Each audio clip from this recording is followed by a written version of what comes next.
Bonjour et bienvenue sur ma chaîne. Aujourd'hui je vais vous montrer ce que j'ai fait. En fait c'est un porte-couverture, hein. Sur certaines vidéos, notamment aux États-Unis, ils mettent leur couchage en fait dedans, hein. Ça peut être la couverture, il peut y avoir le sursac, il y a tout est roulé et puis ils mettent ça, on appelle ça le bedroll. Bon ben voilà. Donc en fait ça fait un petit peu la fonction, on va dire entre guillemets, d'un sac, hein, mais au lieu que ce soit un sac, c'est avec deux lanières. Voilà, moi je les ai fait assez grandes, hein, d'ailleurs elles sont doublées ici, ça passe dans cette partie ici, donc on voit pas très bien la plume, mais c'est pas grave. Ça permet, parce qu'il y a une dizaine de trous, hein, donc je précise, une dizaine de trous, et donc là, avec ce diamètre là, ça permet de mettre certains types de sacs de couchage, parce qu'il y en a qui sont pas énormes. Ça peut être deux couvertures, ça peut être une couverture comme les couvertures de l'armée en pure laine. Et je l'ai fait plus grand, pourquoi? Parce que quand c'est déplié et que c'est au dernier trou, donc à celui-ci en l'occurrence, ça permet de pouvoir, là je l'ai pas, hein, j'ai rangé le sac de couchage, mais il y a ces gros sacs de couchage de l'armée, en fait c'est trapézoïdal des années 80-90 par là, qui sont, comme tout le monde connaît, hein, il y a possibilité de glisser quelque chose dedans. C'est un tapis de sol, bon c'est imperméable entre guillemets, voilà, c'est un couchage qui peut, un sac de couchage qui peut servir directement comme ça, même le sol, hein. Bien sûr, il ne faut pas qu'il y ait des grosses averses, mais en fait le dernier trou c'est juste pour pouvoir le mettre, hein. Donc ça fait quand même quelque chose d'assez assez volumineux. Le poids est d'environ 2,5 kg, presque 3, enfin 3 je pense pas, mais ça doit être entre 2,5 et 2,7 à peu près, hein, suivant l'année, suivant le modèle. Ça varie de quelques dizaines ou centaines de grammes. Donc voilà, ce que j'ai fait, c'est au niveau des dimensions. Bon, en réalité, il y en a certains qui seront assez curieux de savoir. Donc ça fait cette partie plate fait 25 cm sur 5 cm de large. Voilà. Je sais pas, je pense qu'on va le voir. Ensuite ici j'ai fait un petit peu plus serré et en écartant là, donc j'ai simplement avec une boîte ovale, j'ai simplement tracé, après avoir tracé l'axe sur l'arrière, j'ai fait la découpe d'un côté comme de l'autre. Pas besoin, hein, c'est juste au cas où si on veut le maintenir, parce qu'en réalité avec ce système on peut le décrocher, hein, il n'y a aucun souci. D'ailleurs, pour ce qui me concerne, parce que normalement on peut soit le coudre ou soit mettre des rivets, donc c'est mis définitivement, chose que là c'est on va appeler ça des vis Chicago, mais petit modèle, parce que ceux qu'on utilise dans ce modèle là, qui est légèrement chanfreiné sur les bords, celui-là c'est un modèle 9 mm, alors que en temps normal c'est des modèles 12 mm. Comme on se sert sur les ceintures, souvent on maintient la ceinture comme ça. Voilà, donc ici c'est vis Chicago partout, donc comme ça tout est démontable. En l'occurrence, je pense même que j'ai dû faire ça aussi, oui, sur les attaches, comme ça si l'attache casse on peut la changer. Déjà ça c'est une bonne chose. Même au système où il y a la boucle. Voilà. Donc c'est assez facile, on peut tout démonter, réparer, voilà. Moi j'ai fait ça comme ça. Là j'ai profité parce que comme sur beaucoup de sacs MaxP ou autres, il y a ce système qu'on appelle shoulder pad, qui est plus large et puis ça fait moins mal qu'une petite lanière sur l'épaule. Et en l'occurrence j'y ai collé et après cousu, bien entendu. C'est du nubuck marron, donc il est assez doux ma foi. Ça lui fait une petite épaisseur. En fait ce cuir il est beaucoup plus souple que l'autre, simplement parce qu'il est un peu plus fin. Et il donne l'impression d'avoir la même épaisseur simplement parce que j'ai cousu le nubuck derrière, collé et cousu. Donc simplement faire deux trous là et deux ici, enfin c'est un peu le système que l'on fait pour les ceintures en fait, hein. Voilà, en fait c'est un trou ovale, enfin ovale, en long comme ça, pour mettre l'ardillon. On fait le même genre comment dire, on fait le même genre sur cette partie là. Voilà, ouais, c'est juste avec deux emporte-pièces, un coup de cutter de chaque côté, et puis voilà, c'est simple. Des fois j'ai des trous de mémoire pour les termes techniques, et c'est affolant ça. Et c'est l'âge, hein, que voulez-vous, hein, on se refait pas. Donc c'est peut-être pour moi, mais je suis resté accroché là, qu'est-ce que c'est que ça, voilà. Et c'est peut-être pour moi, mais bon, éventuellement, si un jour je devais le revendre, parce que là, pour l'instant, je ne l'utilise pas, il est tout neuf. J'ai mis le logo du Génomade, j'ai mis même la petite patte de loup, pour que ça fasse sympa. Les plumes, hein, voilà. Donc, en fait, pour ce qui est de... Il y a un petit passe sans ceinture là, et il y en a un autre ici. Donc, ils sont quand même assez serrés, donc ils n'ont pas tendance à voyager à droite à gauche. Et ça permet, bon c'est vrai que c'est pas terrible comme ça, il y en a ils vont dire oui mais c'est dommage on voit pas la plume. Ben là c'est juste pour la présentation et puis savoir que si je mets une couverture, j'ai des couvertures polaires, d'ailleurs j'ai un sac de couchage polaire et une couverture polaire. Donc si je les plie ensemble, ça fait deux épaisseurs que je plie en deux et après je roule. Et c'est tout juste, ça rentre tout juste à ce trou là. Voilà, d'ailleurs pour ça que je l'ai fait. Et c'est en général à peu près ces mesures. Et en ce qui concerne le sac de couchage de l'armée, le trapézoïdal, il va au 10e trou. C'est pour ça qu'il y a 10 trous d'ailleurs.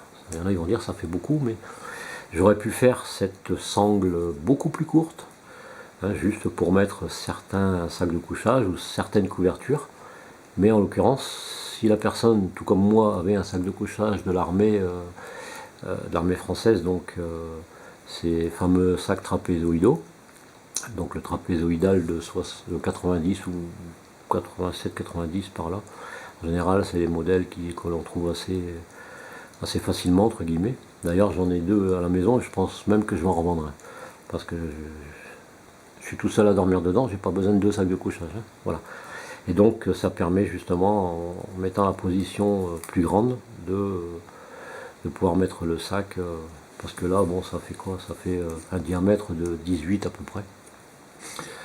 Je pourrais peut-être éventuellement faire en sorte d'essayer, voilà, de l'ouvrir, tout simplement, voilà, et puis ça donne quand même quelque chose de beaucoup plus grand, bien entendu, ça me semble logique. Donc on peut mettre la deuxième à peu près ici, voilà, hein, comme ça permet d'éviter cette partie, le bout qui se tord. Et là on arrive quand même à quelque chose de beaucoup plus volumineux. Voilà, on voit la différence et je pense que là on arrive quand même à entre 27 et 28 cm quoi. Donc ça c'est pas mal et c'est pour ça que j'ai voulu le faire grand parce que je le voulais comme ça.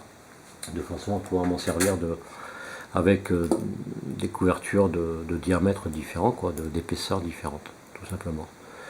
Voilà, c'était juste pour faire cette petite présentation. Après, bon, la longueur de la lanière, je n'ai pas calculé parce que c'est pas la peine. De toute façon, je l'ai fait pour ma corpulence, pour moi. Après, chacun fera comme bon lui semble. Et pour ceux qui aiment bien copier éventuellement. Par contre, petite précision, pour ceux qui veulent faire ce genre de choses, si on achète les lanières toutes faites, bon, si on a l'opportunité d'avoir le cuir et de faire les lanières soi-même, ça revient un tout petit peu moins cher quand même.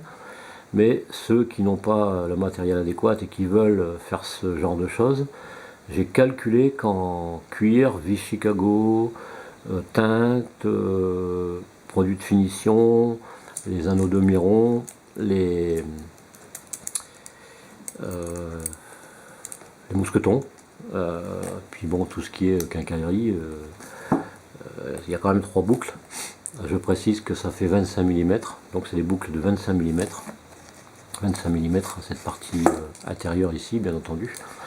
Je précise que l'ensemble, il y en a à peu près pour 65 €, avec les frais de port quand on commande. Ou alors il faut commander pour 100 € pour éviter les frais de port. Mais il y en a pour à peu près 65 €, rien que pour la matière. Après, il n'y a pas le travail. Donc certains me diront, ah oui c'est intéressant, mais combien tu demandes pour faire ça, et ceci et cela. Il faut savoir que un truc comme ça, on peut pas le faire 30 ou 40 €. Hein. Ça c'est pratiquement certain. Il y a des gens qui pensent que même ils vont avoir un étui de couteau à 60 € alors qu'il y en a déjà pour 60 € de matière. Enfin bref, bon, je vais pas insister, de toute façon je suis partisan et puis moi je m'embête pas avec tout ça. Pour ceux qui ont besoin de renseignements, comme beaucoup le savent et je me répète à chaque fois, il suffit de cliquer sur à propos, en bas de ma description il y a l'adresse mail et il suffit dans ces cas-là de m'envoyer un petit mail pour avoir quelques renseignements, pour différentes choses et puis voilà, pas me demander le temps qu'il fait chez moi parce que je répondrai pas. C'est un peu inutile. Voilà. Donc, voilà, moi je trouve que ça c'est super bien pratique. Il y en a qui vont dire oui, mais j'ai un sac à dos, oui, mais j'ai ceci, oui, mais j'ai cela. Oui, moi je veux bien, chacun fait comme il veut. Mais si on veut partir, ne serait-ce qu'avec une couverture de pique-nique et puis pas s'encombrer avec un sac à dos, avec ça c'est vraiment pas gênant du tout. Voilà. On peut même enlever ce système et puis tout bonnement le porter à la main. Voilà. Il suffit dans ces cas-là de le porter à la main, ça blesse pas et puis on l'a bien en main. Puis c'est pas lourd, une couverture ça fait pas 10 kg. Donc voilà, ça c'est le côté assez pratique. Et en plus c'est démontable, donc ça veut dire que si un jour il y a une pièce, une partie une sangle qui vient malencontreusement être coupée ou abîmée, écrasée et qu'on veut la changer, il y a toujours possibilité de prendre une pince pour maintenir d'un côté, parce que moi c'est ce que j'ai fait, je l'ai maintenu pour pouvoir le serrer bien comme il faut et d'avoir un cruciforme, voire même un tournevis plat pour l'enlever. Voilà, pas besoin d'avoir des grosses vis Chicago, je pense qu'avec ce type de vis il y en a largement assez. Donc voilà, tout ça je présenterai si je vais chez mon ami d'homme ou si je vais en extérieur avec la couverture dedans, peut-être même que je prendrai le sac de couchage pour montrer un coup l'un, un coup l'autre. Et puis cet été quand il fera bon, ou même d'ici peu, je présenterai ce que j'ai fait, ça, l'étui de couteau, et puis mon étui de couteau personnel, et puis d'autres choses, de façon à montrer qu'il y a possibilité d'avoir quelque chose de vraiment sympa. Il faut savoir que tout a un prix, forcément, le cuir c'est pas donné, et puis le travail, pour faire un travail bien fini, c'est pas donné non plus. Mais c'est quand même beaucoup moins cher, ou alors il faut acheter chinois, c'est beaucoup moins cher que certains artisans ou certaines sociétés qui sont, comme j'ai peut-être dû le préciser dans une vidéo précédente, genre chez Hermès, il faut savoir que les articles sont pas donnés. C'est de la qualité, c'est un fait, mais c'est pas donné. Je cite cette marque comme je pourrais citer d'autres marques, mais voilà, c'est pas trop ce qui m'intéresse en réalité. Donc voilà, j'espère que ça vous aura plu, et puis voilà, il faut savoir que c'est des choses qui sont toujours faisables, mais pour certains, comme ils disent, 30-40 euros, moi j'ai un budget de 60 euros, écoute, un budget de 60 euros, il faut mettre le reste de côté, et puis acheter ce qu'il faut, et puis le faire soi-même, voilà. Alors maintenant, celui qui sait le faire, c'est bien, celui qui ne sait pas, ce sera assez compliqué, entre guillemets, mais voilà, c'est comme ça.